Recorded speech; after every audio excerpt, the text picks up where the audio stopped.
के पाक और कुदूस नाम में आप सबको सलाम। आपकी सलामती हो, खुदा आपको सेहत सलामती दे, बरकत दे, हमेशा की ज़िंदगी दे और आप एक जो है बेहतरीन चर्च में जाएं। कोशिश करें हर इतवार को चर्च में ज़रूर जाएं और कोशिश करें कोई लिविंग चर्च ढूंढें। अब चर्च के बारे में आज हम सीख रहे हैं कि जिंदा कलीसिया क्या होती है, लिविंग चर्च जिसको कहते हैं इंग्लिश में। देखेंगे वो क्या होता है। चर्चेज बहुत तरह के हैं, कैथोलिक चर्च भी है, प्रोटेस्टेंट है, उसके बाद ऑर्थोडॉक्स है, बहुत सारे चर्च हैं, ब्रदरन चर्च हैं, बहुत सारी ब्रांचें हैं उनकी। हम देखेंगे कि लिविंग चर्च क्या होता है और उसमें हमें जाना क्यों ज़रूरी है, उसमें हमें क्या बरकत मिल सकती है, क्या हमें वहाँ पे जो है एडवांटेज मिल सकता है लिविंग चर्च में। लिविंग चर्च में जाना क्यों ज़रूरी है। हालेलुया। आज हम देखेंगे इसके बारे में लिविंग चर्च क्या होता है और एक जो है वो आम चर्च क्या होता है या डेड चर्च क्या होता है। चर्च बहुत किस्म के, उसकी किस्में भी बड़ी हैं। देखेंगे लिविंग चर्च क्या होता है, एक जो नॉमिनल चर्च होता है वो क्या होता है, डेड चर्च क्या होता है, किसको कहते हैं, क्या होता है वो। तो हम देखेंगे आज बाइबल में से भी उसका हवाले भी देखेंगे, कलाम में से भी देखेंगे कि क्या होता है वो। आमीन आमीन। तो हम देखेंगे बुनियादी तौर पे मत्ती जो है वो 4:17 हमारा जो है वो मिनिस्ट्री की जो है वो मरकज़ी आयत है। यीशु ने कहा कि यीशु ने उस वक्त से मनादी करना शुरू किया। जब यीशु मसीह ने, हम देखेंगे अगर आए यीशु मसीह ने क्या शुरू किया, मनादी कहाँ से शुरू की यीशु मसीह ने। यीशु मसीह ने लिखा उस वक्त से 4 बाब में लिखा, मत्ती 4:17। उस वक्त यीशु ने मनादी करना ये कहना शुरू किया, तौबा करो क्योंकि आसमान की बादशाही नज़दीक आ गई है। वाकई नज़दीक आ गई है। 2000 साल पहले ये बात लिखी गई है, तो अब तो 2000 साल के बाद तो वाकई नज़दीक आ चुकी है। उसका आना बहुत करीब है मेरे लिए, इसलिए हमें तैयार होने की ज़रूरत है, हमें तैयार रहने की ज़रूरत है। किसी वक्त भी यीशु मसीह जो आ सकता है, किसी वक्त भी कलीसिया उठाई जा सकती है, रैप्चर हो सकता है, किसी वक्त भी जो है खुदा आ सकता है, क्योंकि अब उसका वक्त पूरा हो गया है, ऑलरेडी पूरा हो चुका है उसका वक्त, किसी वक्त भी आ सकता है। तो हमने किस करनी, किसी लिविंग चर्च का हिस्सा बनना है। लिविंग चर्च क्या होता है, मिसाल के तौर पे हम देखते हैं कि लिविंग चर्च क्या होता है। लिविंग चर्च जो है जिंदा चर्च, उसकी निशानियाँ क्या होती हैं। हम चर्चों में सारों को पता है, जो क्रिश्चियन है ख़ास तौर पे, जो नहीं पता उनको भी पता लग सकता है अगर वो थोड़ी तहकीक करें तो। लेकिन हम देखते हैं कि मसीही जो है वो कैसे एक चर्च हो, जिंदा चर्च की निशानियाँ क्या होती हैं, उसकी कैसे मालूम करते हैं कि ये चर्च हमारा जिंदा चर्च है जिसमें हम इबादत करते हैं, ये डेड चर्च है, ये नॉमिनल चर्च है, ये नॉर्मल चर्च है, ये कैसा चर्च है, ये मुर्दा चर्च है, जिंदा चर्च है। देख लेते हैं, आज हम थोड़ा तहकीक कर रहे हैं, देखेंगे क्या होता है जिंदा कलीसिया क्या होती है। जिंदा कलीसिया ये होती है वो, मैं भी बहुत सारी कलीसिया में फिरा हूँ दुनिया भर में। मैं 1997 में मैं कोरिया गया था और यार डॉक्टर यंगेचू चर्च उस वक्त बहुत मशहूर था और उसकी इनविटेशन में मैं, पास्टर आज़म एंथोनी, पास्टर महबूब दिल शादरिक और हमारे साथ हम 4 बंदे उस वक्त गए थे। ये पुरानी बात है 1997 की।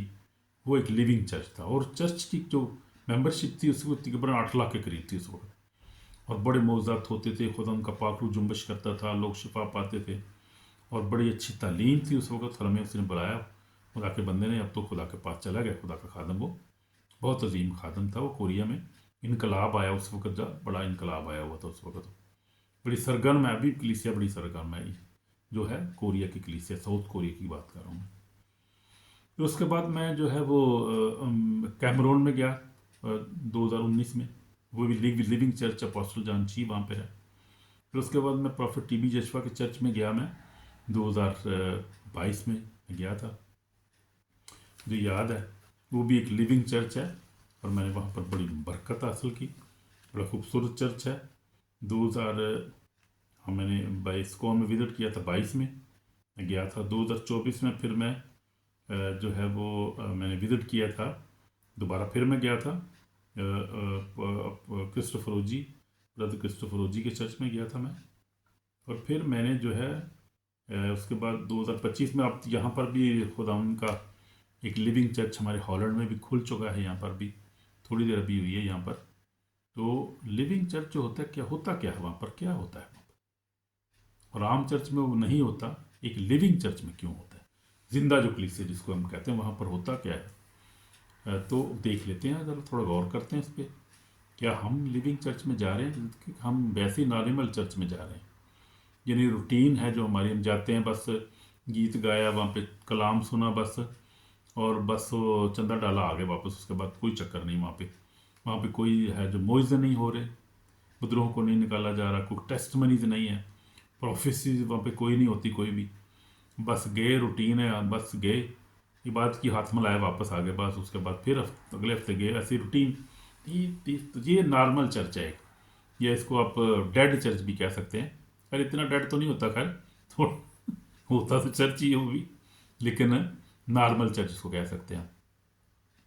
एक जिंदा चर्च जो है वहाँ पर की निशानी ये है कि वहाँ पर मौजूदात होते हैं, पाकरू की प्रेजेंस होती है वहाँ पर, पाकरू का मस्सा होता है वहाँ पर, प्रोफेसीज होती हैं वहाँ पे, नबूवतें होती हैं हर दफ़ा लोगों के ऊपर, और सच्ची होती हैं, पूरी भी होती हैं नबूवतें वो।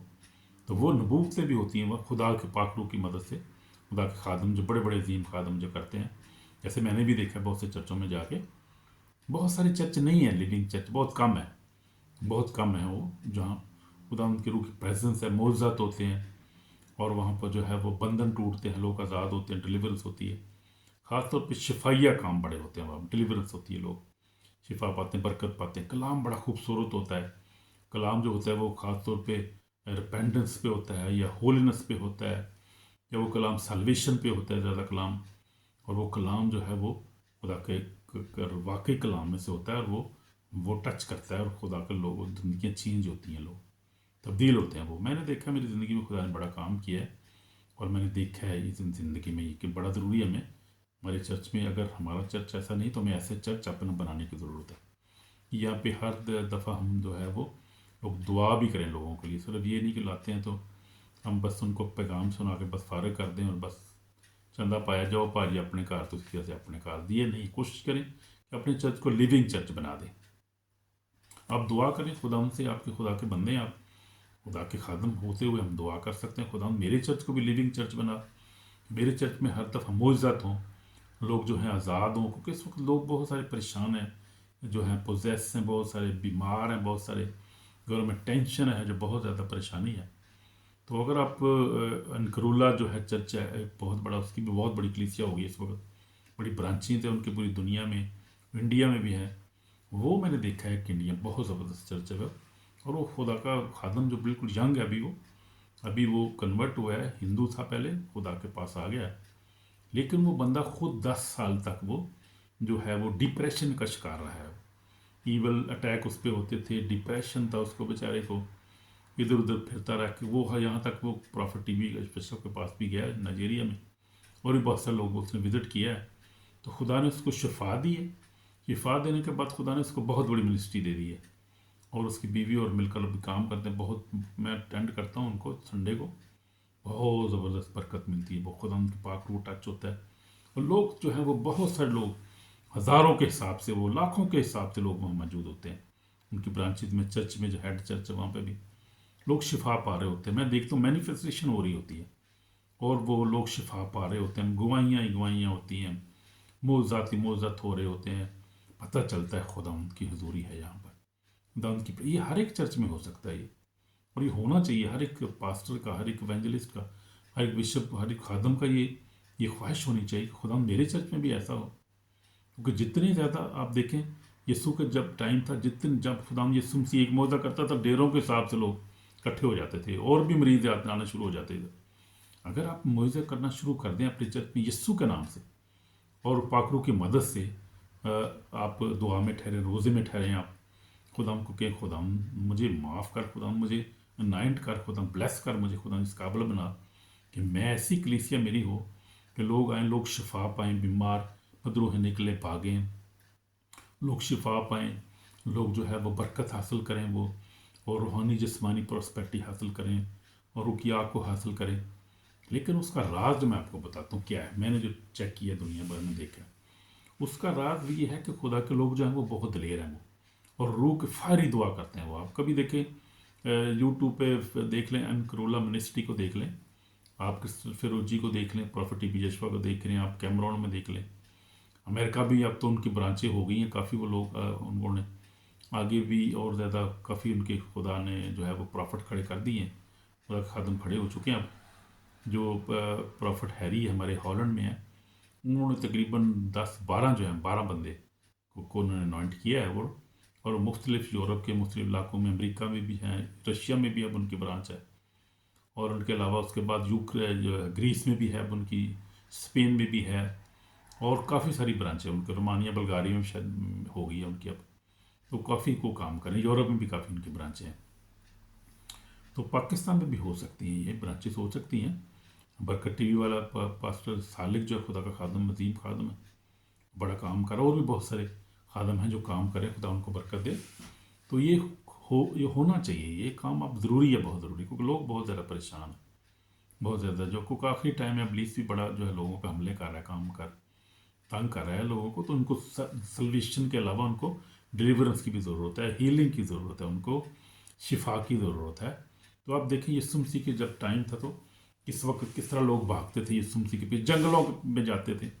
यहाँ पर भी वैसे ही है। अब इनक्रूला मिनिस्ट्री मैंने देखी है, सिर्फ उनकी जो है वो डिलीवरेंस साइंस और वंडर होने की वजह से, और वो हकीकी खुदावंद की तरफ से काम है वो। मैं देता हूँ हज़ारों के हिसाब से लोग जो हैं वो हर जो इतवार को सैकड़ों के हिसाब से नए लोग आ रहे होते हैं और निजात पा रहे हैं। उनमें से बहुत सारे जो हैं हमारी सिख बरादरी, हिंदू बरादरी, बहुत सारी बरादरी जो हैं वो लोग वहाँ पे आते हैं। मैं देख रहा होता हूँ वहाँ पे, नज़र आ रही पगड़ियाँ पहनी होती हैं, लोगों ने बैठी होते हैं। तो खुदा काम कर रहे हैं ना, खुदा। लोग क्या चाहते हैं? लोग चाहते हैं शिफा, लोग चाहते हैं खुशी, चाहते हैं लोग जो है वो बच्चे नहीं होते लोगों के, बहुत सारे के किसी वजह से बहुत सारे जो है परेशानियाँ, स्पिरिचुअली प्रॉब्लम्स होती हैं लोगों को, और लोग रात को सो नहीं सकते। बहुत बीमारियाँ बहुत ज़्यादा हैं, बहुत सारी स्पिरिचुअल बीमारियाँ, बहुत सारी तो होती हैं, कुछ फिजिकल बीमारी होती है, वो मेडिसिन से चली जाती है। लेकिन जो स्पिरिचुअल बीमारी है वो दुआ के बगैर, जो सच्चा खादम दुआ कर रहा हो, सच्ची आप लिविंग चर्च में अंदर हो आप, तो फिर खुदावंद आपको शिफा देता है। और वो खुदावंद लोगों को इस्तेमाल कर रहे हैं बहुत ज़्यादा इस वक्त। तो ज़रूरत है हमें, पाकिस्तान, इंडिया में, पूरी दुनिया में, हर मुल्क में ज़रूरत है लिविंग चर्चिज़ की, बहुत ज़्यादा ज़रूरत है इस वक्त हमें। लोग बहुत परेशान पिस रहे हैं, लोग खादम बेचारे जो हैं वो अफ्लिक्टेड है बहुत ज़्यादा, बहुत परेशानी है। इसलिए हमें ज़रूरत है कि हम क्या करें, दुआ करें कि खुदा लिविंग चर्च हमारा हो। अभी मौजूद हों प्रोफेसर अलेक्जेंडर सुशील को भी खुदा इस्तेमाल करें पाकिस्तान में, और भी बहुत सारे हैं जो है वो, और भी जो बुद्ध मीटिंग होती है, खुदा इस्तेमाल करें लोगों को अपनी जगह पे, अपने लेवल के पे ईमान के, जिस तरह लेवल हर एक का ईमान का, उस तरह की अनॉइंटिंग भी खुदा ने दी है, उनको इस्तेमाल करें। लेकिन जो है जो कुछ जो जगह पर तो खुदा उनकी बहुत ज़्यादा प्रेजेंस है, बहुत ज़्यादा अनगिनत मौजूद हो रहे हैं, अनगिनत जो है वो ब्लेसिंग है, और शुमार नहीं कर सकते आप, देख नहीं सकते आप। तो ये खुदाम करे। मैं भी दुआ करता रहता हूँ कि खुदाम हर जगह हो। हमें भी जो है वो दुआ करनी है इसराइल की सल्वेशन के लिए, यरूशलेम की सलामती के लिए हमने दुआ करते रहना है। तो ये दुआ के तो बहुत सारे पॉइंट हैं जिन्हें हमने दुआ करते रहना, और कलीसियाएँ भी खुदाम करे ऐसी खड़ी हों, ऐसे शोलजन जो हैं खादमिन हो।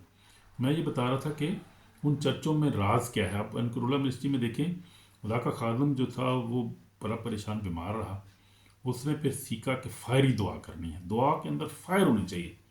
होली स्पिरिट जो खुदा ने हमें दी है वो फायर है, आग है, भस्म करने वाली आग है। लेकिन उसको इस्तेमाल करना है हमने दिलेरी के साथ, उसको दुआ करनी है हम जब।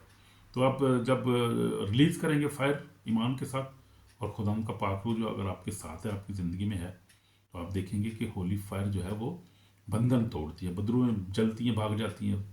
फायर फायर के आगे कौन खड़ा हो सकता है भाई? Who can fight with God Jesus Christ the Holy Spirit, and who can fight with the fire of the Holy Spirit? Nobody can stand. No शैतान खड़ा नहीं होता। मैंने देखा है भागते हुए, ऐसे भागते हैं जैसे दम दबा के भागते हैं, वैसे भागते हैं वो फायर से। आप रोज़े रखें, आप बाइबल पढ़ें, कुछ भी नहीं होगा जब तक आप फायरी दुआ नहीं करेंगे। ये ज़िंदगी का हिस्सा बना लें मेरी, ये जो आज सीखें, ये बड़ा स्पेशल लेसन है आपके लिए आज, कि आप सीखें, देखें, ज़रा यूट्यूब पर जाएं, नहीं तो मुझे भी ईमेल करें, मैं आपको बताता हूँ कि आप ये दुआ का अपना हिस्सा बनाएं इसको आप। और ये देखें जहाँ पर चर्च होते हैं, वही मैंने जहाँ पे पॉइंट ऑलरेडी मैंने यहाँ पे आ रहे हैं मेरे सामने वो, कि वहाँ पर बदरूहें निकलती हैं, लोग शिफा पाते हैं, मोज़ात होते हैं, लोग की ज़िंदगियाँ चेंज होती हैं। या यीशु की प्रेजेंस होती है वहाँ पर, तो फिर मौज ही मौज है। तो वो मोहब्बत भी होती है उनके लोगों के अंदर, मोहब्बत से भरे हुए लोग होते हैं वो जो है वो कलीसिया की मदद करते हैं, फाइनेंशियली भी मदद करते हैं। वो यहाँ पर ये लिविंग कलीसिया जो है ये फाइनेंशियली बड़ी मदद करते हैं। उनकी जो है वो बरकत का राज फाइनेंशियली हेल्प करने से भी बहुत ज़्यादा है, क्योंकि आप जितना देंगे जितना बोएंगे आप खुदा आपको उतनी ब्लेस करेगा। और ख़ास तौर पे जो मिनिस्टर हैं वो अगर बोते हैं राइशियस वे में, खुदा के लोगों की मदद करते हैं, गरीबों यतीमों की, तो मैं कहता हूँ कि नॉन्टिंग बढ़ती जाती है लोगों के अंदर, खुदा के लोगों के अंदर ब्लेसिंग बढ़ती है, स्पिरिचुअल ब्लेसिंग बढ़ती है। आप फिजिकली दें, आपको स्पिरिचुअली खुदा ब्लेस करता है, अनॉइंटिंग आपके अंदर हो बढ़ती जाएगी। हालेलुया। मैंने देखा है ये, मेरा तजर्बा है, मैंने देख रहा हूँ। खुदा का शुक्र है, ऐसी जगह बैठा हूँ, हर जगह जाता हूँ, देखता हूँ, और खुदा ने बड़ा जो है मुझे भी ब्लेस किया। फायरी प्रेयर से खुदा ने मुझे ब्लेस किया, हील किया, डिलीवर किया, ब्लेस किया। खुदा उनका फजल है। तो ये हमें अपनी ज़िंदगी का हिस्सा बनाना चाहिए। यीशु मसीह की मोहब्बत होती है। मोहब्बत के बगैर कलीसिया सिर्फ एक इमारत है। जिंदा कलीसिया में लोग एक दूसरे से मोहब्बत करते हैं, माफ़ करते हैं, खिदमत करते हैं, गरीबों का ख्याल रखते हैं, उसी की मोहब्बत जाहिर करते हैं। आमीन। मकाशवा की बातें होती हैं, आखिरी ज़माने का पैगाम होता है मकाशवा के बारे में। होता है कलीसिया, जिंदा कलीसिया वो है जहाँ लोगों को तैयार किया जाता है कि यीशु आ रहा है, आने वाला है, और अदालत के लिए तैयार हो जाओ, तौबा करो, माफ़ी मांगो, नए आसमान और ज़मीन के लिए तैयार हो जाओ, वहाँ जाने के लिए हर शख्स को हिसाब देना। ये तालीम होती है वहाँ पर जिंदा जो कलीसिया हैं उनके अंदर। आम जो कलीसिया हैं वो तो लोग प्रोस्पेरिटी पे सिर्फ बात करते हैं, बात ही नहीं करते मौजूदात की, क्योंकि वो मौजूदात खुद नहीं कर सकते। तो वो इसलिए वो कहते हैं कि यार होंगे सन 2000 साल पहलू यीशु ही मौजे करता सी, हुण सानू की पता मौजे की होंगे ने। जो आम जो कलीसिया हैं आप देखें 80% तकरीबन यही हिसाब है, 85% ऐसी कलीसियाँ हैं जहाँ पे मौजे नहीं करते लोग, दुआ ही नहीं करते, रूटीन की दुआ करते हैं। दुआ की बस शायर बनी, चंदा लिए, भागो चलो जी अगले तवार फिर भाजी आना जो होना है, प्रोग्राम है जे बस साढ़े देखा फिर आप ये कौन सी है जिंदा कलीसिया? ये जिंदा कलीसिया नॉर्मल कलीसिया है, नो नॉर्मल ही कह सकते हैं आप कलीसिया है। तो ये ऐसी कलीसिया होती है। इस कलीसिया में जो है वो कोई काम नहीं होता जब पास्टर खुद ही नहीं कहता कि मैंने मौजदे करने हैं, और वो बिलीव ही नहीं करते खुदा के पाक रूह के मौजदात तो बिलीव नहीं करते, होंगे कैसे? क्या यीशु ने मौजदे नहीं किए? निकाल दे बाइबल में से, बता दें कि नहीं किए अगर तो मौजदे, तो ना आप करें। फिर यीशु ने मौजदे किए हैं तो फिर आपने भी करने हैं। यीशु ने बुजुर्गों को निकाला है, आपने निकालना है। अंजील बड़ी है, पढ़ी हुई है, हर अंजील में जिक्र है खुदा यीशु मसीह के मौजदात का। फिर रसूल देखें आप, खादम जो थे वो भी ऐसे ही करते। पौलुस रसूल को देखें आप, पढ़ते हम क्या और करते हम क्या है, बिलीव हमारा क्या है, समझ से बाहर है। पढ़ पढ़ते कुछ और है और मानते कुछ और है, बिलीव कुछ और है, करते कुछ और है। ये नहीं होना चाहिए मेरे लिए। तो दिस इज हैपोक्रेसी इसको कहते हैं। और ये जो है ये नई मकारी को छोड़ना है हमने वो जो कुछ पढ़ रहे हैं उस पर को ईमान भी लाना है, उस पर अमल भी करना है हमने। हालेलुया। खुदावंद आपको बरकत दे, खुदावंद आपको इस्तेमाल करना चाहता है मेरे लिए, कि आप ये काम करें। खुदा के जो खादम है ख़ास तौर पे खुदा आपको ब्लेस करना चाहता है, खुदा आपको यूज़ करना चाहता है, क्योंकि हमें अपना हिसाब देना पड़ेगा। अगर हम इस तरह इग्नोर करेंगे खुदा के कलाम को, रिजेक्ट करने वाली बात है ये, कि जो मौजूद हुए हम उनको पढ़ तो रहे हैं, हम कहते हैं नहीं ये तो उस वक्त हुआ था, लेकिन खुदा का कलाम क्या कहता है? खुदा उनका बंदा कहता है कि यीशु मसीह जो कल और अब तक यकसा है। उसका क्या मतलब है? फिर का मतलब है कि यीशु ने कहा, मैं मत्ती 28 यीशु ने कहा कि तुम जाओ सब कौमों को शागिर्द बनाओ। बस पढ़ रहा हूँ 28 बाप उसकी जो है वो आयत है उसकी 18 ऐसे पढ़ना। यीशु ने पास आकर उनसे बात की, कहा कि आसमान और ज़मीन का कुल अख्तियार मुझे दिया गया है, पर जाकर तुम सब कौमों को शागिर्द बनाओ, बाप और बेटे और रूह कुदूस नाम से बपतिस्मा दो, बपतिस्मा दो उनको, ये तालीम दो कि उन सब बातों पर अमल करें इनका मैंने तुमको हुक्म दिया। देखो मैं दुनिया के आखिर तक हमेशा तुम्हारे साथ हूँ।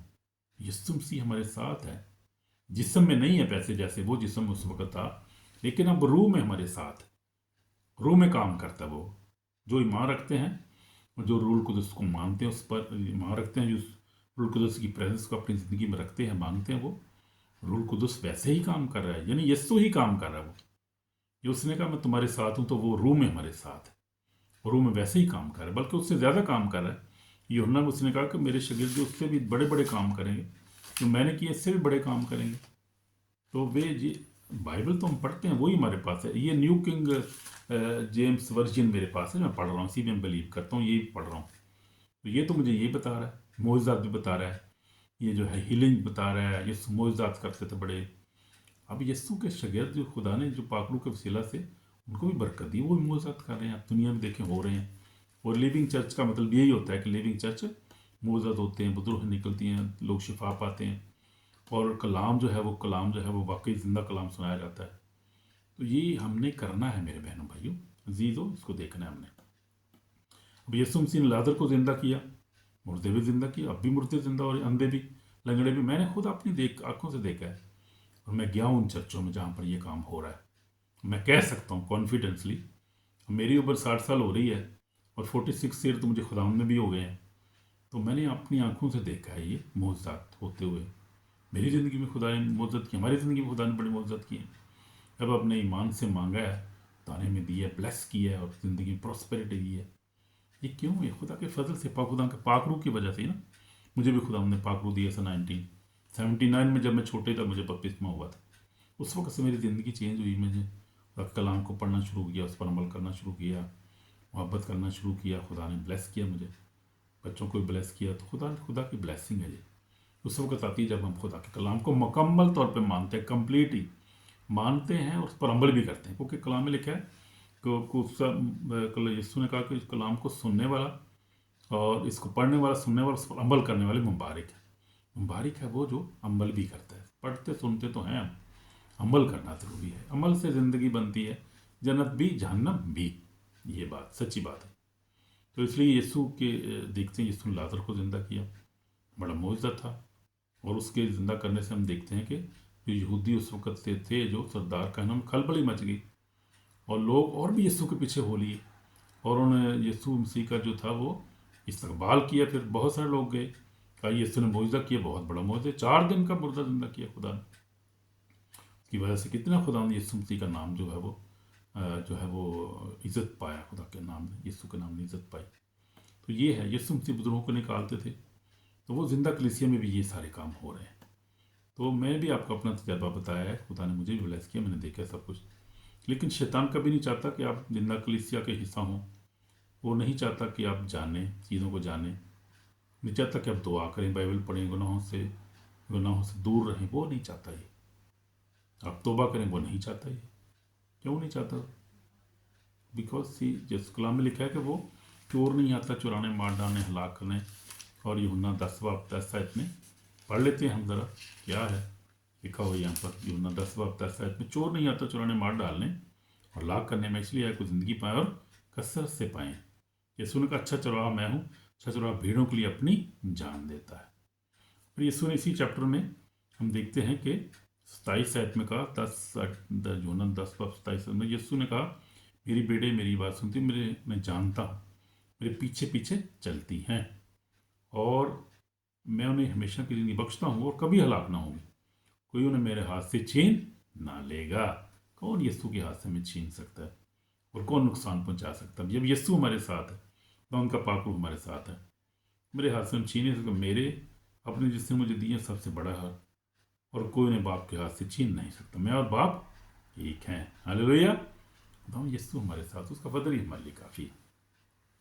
तो ये है जिंदा कलाम। अब हमें वार्निंग है, हमें देखना है क़यामत जो है वो करीब है, खुदावंद आने वाला है। हमें तैयारी करनी है, माफ़ी मांगनी है, अपने गुनाहों का अपने इकरार करना है, क्योंकि वो आ रहा है। He is coming again. Hallelujah. इसलिए मैं दुआ करूँगा आपके लिए और हम दुआ करेंगे और देखेंगे कि अगर हमने कोई गुनाह किए है, जब हमें तौबा की ज़रूरत है, हम तौबा करिए, माफ़ी मांगें। मैं यीशु मसीह, मैं आपसे मोहब्बत करता हूँ, मुझे माफ़ कर यीशु मसीह नासरी। तो फिर मैं लिविंग चर्च का हिस्सा बनूं और लिविंग चर्च, खुदा हमारा लिविंग चर्च हो जाए, ताकि हम जिंदा खुदा तेरी बात करें और मौजूदात हों, बहुत से लोग शिफा पाएँ। तेरा कलाम जो है सच्चा कलाम बयान किया जाए। खुदा हमें माफ़ कर, जब हमने तुझे इग्नोर किया, तेरे कलाम को नहीं माना, माफ़ कर दे खुदा। खून से धोकर पाक और साफ अपने जलाल के लिए इस्तेमाल कर खुदा। तेरा नाम हमारी ज़िंदगी में जलाल पाए, यीशु मसीह के नाम से, आमीन। तो अगर आपने ये दिल से दुआ की तो खुदा ने आपको ऑलरेडी ब्लेस कर दिया है और आप ब्लेस्ड हैं already, and you are citizen of heaven. आप आसमानी जो है बादशाही के वारिस हैं, सिटीजन हैं, शहरी हैं आप, क्योंकि आप खुदा यीशु पर ईमान रखते हैं। तो खुदा ने ऑलरेडी आप जो, क्योंकि लिखा है यूना 3:16 में लिखा है, खुदा ने दुनिया से ऐसी मोहब्बत रखी, अपना इकलौता बेटा बख्श दिए, ताकि जो कोई इस पर ईमान ले हलाक ना हो, हमेशा की ज़िंदगी पाए। तो हम ऑलरेडी हमेशा की ज़िंदगी के वारिस अगर हम उस पर ईमान ला चुके हैं, क्योंकि मरकज़ 16:16 में लिखा है, जो ईमान लाए बपतिस्मा ले निजात पाएगा, जो ईमान ना लाए मुजरम ठहराया जाएगा। और फिर आगे लिखा है, मैं पढ़ रहा हूँ मरकज़ 16 के बाद मैं आगे भी पढ़ रहा हूँ। यीशु ने 15 से शुरू करता हूँ, फिर उसने कहा कि तुम तमाम दुनिया में जाकर सारी खलक के सामने इंजील की मनादी करो, जो ईमान लाए बपतिस्मा ले वो निजात पाएगा, जो ईमान ना लाए वो मुजरम ठहराया जाएगा। और ईमान लाने वालों के ये दरमियान ये मौजज़े होंगे, वो मेरे नाम से बुजुर्गों को निकालेंगे, नई नई ज़ुबानें बोलेंगे, सांपों को उठा लेंगे, अगर कोई हलाक करने वाली चीज़ पिएंगे तो उन्हें कुछ ज़र न पहुँचेगा, बीमारों पे हाथ रखेंगे बीमार अच्छे हो जाएंगे। आमीन। ये मैंने पढ़ा मरकज़ 16 बाब और उसकी 15 से लेकर 18 तक मैंने पढ़ा। तो यहाँ पर लिखा है कि ये मौजज़े होंगे। कोई कैसे कह सकता है कि ये मौजज़े नहीं होंगे? जो पुराने वक्त की बात है जी, वो 2000 साल पुरानी बात है, जब यीशु था वही मौजज़े करता था। अब नहीं होंगे। आप कैसे नहीं होंगे भाई? अपने ईमान को आप ठीक करें, मजबूत करें ईमान को। तो जो है यीशु मसीह ने कहा, जो बेईमान है और जो बुज़दिल हैं वो खुदा की बादशाही में दाखिल नहीं होंगे। मकाशवा पढ़ लें आप 21 बाब में, यीशु मसीह ने खुदा ने कलाम में लिखा हुआ है। तो जो बेईमान लोग हैं और जो है क्या है, वो जो पढ़ लेता हूँ खुदा के कलाम में से, ताकि कोई प्लेखन ना आवे किसी ने। कलाम चले है भाई, मैं आपको निकाल कर दे देता हूँ। अगर आप नहीं मानेंगे तो फिर आप ही साहब दोगे, सानूगे अंदर। तो हम देखते हैं ज़रा, कहाँ लिखा हुआ है।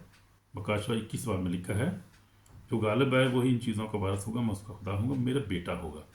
मगर बुज़दिलों, बेईमानों, घिनौने लोगों, खूनियों, हरामकारों, जादूगरों और बुतपरस्तों, सब झूठों के साथ आग गंध से जलने वाली जेल में होगा। ये दूसरी मौत है।